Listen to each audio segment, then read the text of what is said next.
बिलाल ईमान को समझाने की कोशिश कर रहा है कि देखो इन सब चीज़ों में मैंने कुछ भी नहीं किया, बल्कि मैंने सिर्फ तुम्हारी जान बचाने की कोशिश की है। लेकिन शायद तुम्हें समझ नहीं आ रही और तुम मुझे ही गलत समझ रही हो। जिसको सुनकर वो कहती है कि आज मेरा मोहब्बत से पूरे तरीके से यकीन उठ चुका है। तुमने जो कुछ किया है, यकीन मानो कभी भी ये बर्दाश्त नहीं कर सकती। इतना बड़ा धोखा किया है कि मैं ज़िंदगी भर इन सब चीज़ों को नहीं भूल सकती हूँ। लेकिन जी आप देखेंगे कि ईमान की इन बातों ने बहुत ज़्यादा दिल परेशान करके रख दिया है इस बेचारे बंदे का, और वो भी काफ़ी परेशान है। और कहता है ईमान तुम फिक्र मत करो, बहुत जल्द सारे मामला ठीक हो जाएंगे। देख लेना, मैं बहुत जल्द सारे मामलात को खुद हैंडल करूंगा। आगे से वो कहती है कि आगे जिस तरीके से तुमने ये सारा कुछ हैंडल किया है, क्या तुम इन बातों को भी ऐसे ही हैंडल करोगे? मैं खुद बहुत ज़्यादा परेशान हूँ। लेकिन जी दूसरी तरफ तैमूर जो है वो पागल हो चुका है, सबको कहता फिर रहा है कि खबरदार किसी ने ईमान को कोई नुकसान पहुंचाने की कोशिश की। वो आ जाता है बिलाल के पास और कहता है कि अपने दिल से उसका ख्याल तक निकाल दो, क्योंकि ये बात मैं हरगिज़ बर्दाश्त नहीं करूंगा। और तुम्हें बता रहा हूँ कि अपने आप को ठीक कर लो और उससे दूर रहो। जिस पर बिलाल कहता है कि शायद तुम्हारा दिमाग खराब हो चुका है, पता नहीं क्यों फजूल और ऊट पटांग सी बातें कर रहे हो। ऐसा सोचना भी मत। हाँ, मैं जानता हूं कि तुम मुझसे बड़े हो, लेकिन इसका मतलब ये नहीं है कि मैं तुम्हारे लिहाज सब खत्म कर दूंगा।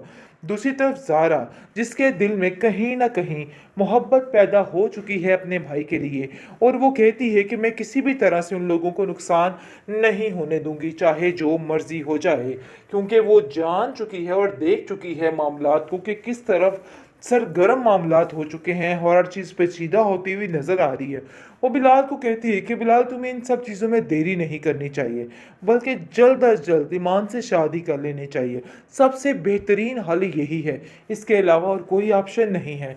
जिसको सुनकर आप देखेंगे कि वो आगे से खामोश हो जाता है और कहता है कि तुम्हारा शोहर तो आके मुझे इस तरीके से धमकियां देता फिर रहा है कि जैसे पता नहीं क्या हो गया है।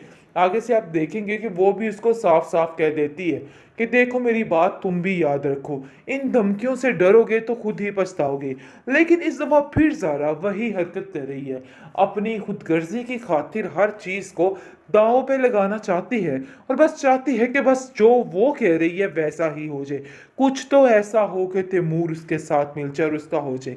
लेकिन ये इसकी बहुत बड़ी बेवकूफ़ी है, क्योंकि तैमूर इसका सगा कभी नहीं हो सकता है। ये बात इसको समझ लेनी चाहिए, लेकिन शायद उसे इन सब बातों की समझ ही नहीं आ रही है। और वो समझ रही है कि नहीं, मामला ठीक हो जाएंगे। यहाँ कुछ भी ठीक होने वाला नहीं, मामलात बदतर से बदतर ही होते जाएंगे। क्योंकि किसी भी तरह से तैमूर इस चीज़ को भूलने वाला नहीं, क्योंकि उसने साफ साफ बिलाल को कह दिया है कि अपने दिमाग को तुम ठीक कर लो, और मैं तुम्हें कह रहा हूं कि उसका पीछा छोड़ दो। ऐसा ना हो कि तुम्हारी हर चीज़ को जलाकर राख कर दूं। लेकिन मैं ईमान पर आंच भी बर्दाश्त नहीं कर सकता। ये बात तुम भी बड़े अच्छे तरीके से जानते हो और मैं भी। इसलिए मुझे इन सब चीज़ों में मत उलझाओ। मुझे पता चल चुका है कि तुमने लैला को क्यों छोड़ा था और इसके पीछे असल वजह क्या थी, और आज ये चीज़ बिल्कुल सामने आ गई है। देखो, मैं तुम्हें अभी भी समझाने की कोशिश कर रहा हूँ, मेरे रास्ते में रुकावट मत बनो। जो जो मेरे रास्ते में रुकावट बनेगा मैं किसी की परवाह नहीं करूँगा। ये बात तुम्हें अच्छे तरीके से पता होनी चाहिए। तो इसलिए बेहतर यही है कि अपना रास्ता नापो और मुझे अपना काम मेरे तरीके से करने दो। लेकिन बिलाल भी उसको खड़ी खोटी सुना के वहाँ से भेजता है। बिलाल ईमान को समझाने की कोशिश कर रहा है कि देखो इन सब चीज़ों में मैंने कुछ भी नहीं किया, बल्कि मैंने सिर्फ तुम्हारी जान बचाने की कोशिश की है। लेकिन शायद तुम्हें समझ नहीं आ रही और तुम मुझे ही गलत समझ रही हो। जिसको सुनकर वो कहती है कि आज मेरा मोहब्बत से पूरे तरीके से यकीन उठ चुका है। तुमने जो कुछ किया है, यकीन मानो कभी भी ये बर्दाश्त नहीं कर सकती। इतना बड़ा धोखा किया है कि मैं ज़िंदगी भर इन सब चीज़ों को नहीं भूल सकती हूँ। लेकिन जी आप देखेंगे कि ईमान की इन बातों ने बहुत ज़्यादा दिल परेशान करके रख दिया है इस बेचारे बंदे का, और वो भी काफ़ी परेशान है। और कहता है ईमान तुम फिक्र मत करो, बहुत जल्द सारे मामला ठीक हो जाएंगे। देख लेना, मैं बहुत जल्द सारे मामलात को खुद हैंडल करूँगा। आगे से वो कहती है कि आगे जिस तरीके से तुमने ये सारा कुछ हैंडल किया है, क्या तुम इन बातों को भी ऐसे ही हैंडल करोगे? मैं खुद बहुत ज़्यादा परेशान हूँ। लेकिन जी दूसरी तरफ तैमूर जो है वो पागल हो चुका है, सबको कहता फिर रहा है कि खबरदार किसी ने ईमान को कोई नुकसान पहुंचाने की कोशिश की।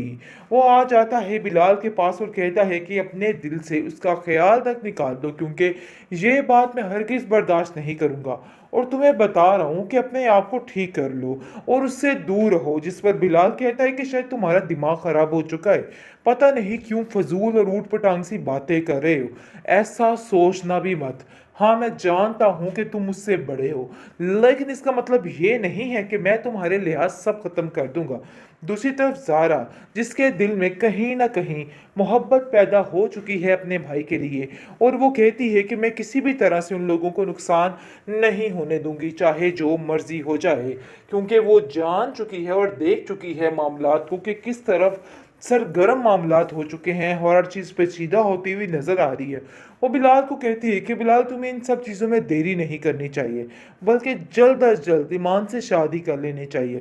सबसे बेहतरीन हल यही है, इसके अलावा और कोई ऑप्शन नहीं है। जिसको सुनकर आप देखेंगे कि वो आगे से खामोश हो जाता है और कहता है कि तुम्हारा शोहर तो आके मुझे इस तरीके से धमकियां देता फिर रहा है कि जैसे पता नहीं क्या हो गया है। आगे से आप देखेंगे कि वो भी उसको साफ साफ कह देती है कि देखो, मेरी बात तुम भी याद रखो, इन धमकियों से डरोगे तो खुद ही पछताओगे। लेकिन इस दफा फिर ज़ारा वही हरकत कर रही है, अपनी खुदगर्जी की खातिर हर चीज़ को दांव पे लगाना चाहती है और बस चाहती है कि बस जो वो कह रही है वैसा ही हो जाए, कुछ तो ऐसा हो कि तैमूर उसके साथ मिलकर उसका हो जाए। लेकिन ये इसकी बहुत बड़ी बेवकूफ़ी है, क्योंकि तैमूर इसका सगा कभी नहीं हो सकता है। ये बात इसको समझ लेनी चाहिए, लेकिन शायद उसे इन सब बातों की समझ ही नहीं आ रही है और वो समझ रही है कि नहीं, मामला ठीक हो जाएंगे। यहाँ कुछ भी ठीक होने वाला नहीं, मामलात बदतर से बदतर ही होते जाएंगे, क्योंकि किसी भी तरह से तैमूर इस चीज़ को भूलने वाला नहीं। क्योंकि उसने साफ साफ बिलाल को कह दिया है कि अपने दिमाग को तुम ठीक कर लो और मैं तुम्हें कह रहा हूं कि उसका पीछा छोड़ दो। ऐसा ना हो कि तुम्हारी हर चीज़ को जलाकर राख कर दूं। लेकिन मैं ईमान पर आँच भी बर्दाश्त नहीं कर सकता। ये बात तुम भी बड़े अच्छे तरीके से जानते हो और मैं भी। इसलिए मुझे इन सब चीज़ों में मत उलझाओ। मुझे पता चल चुका है कि तुमने लैला को क्यों छोड़ा था और इसके पीछे असल वजह क्या थी, और आज ये चीज़ बिल्कुल सामने आ गई है। देखो, मैं तुम्हें अभी भी समझाने की कोशिश कर रहा हूँ, मेरे रास्ते में रुकावट मत बनो। जो जो मेरे रास्ते में रुकावट बनेगा मैं किसी की परवाह नहीं करूँगा। ये बात तुम्हें अच्छे तरीके से पता होनी चाहिए। तो इसलिए बेहतर यही है कि अपना रास्ता नापो और मुझे अपना काम मेरे तरीके से करने दो। लेकिन बिलाल भी उसको खड़ी खोटी सुना के वहाँ से भेजता है।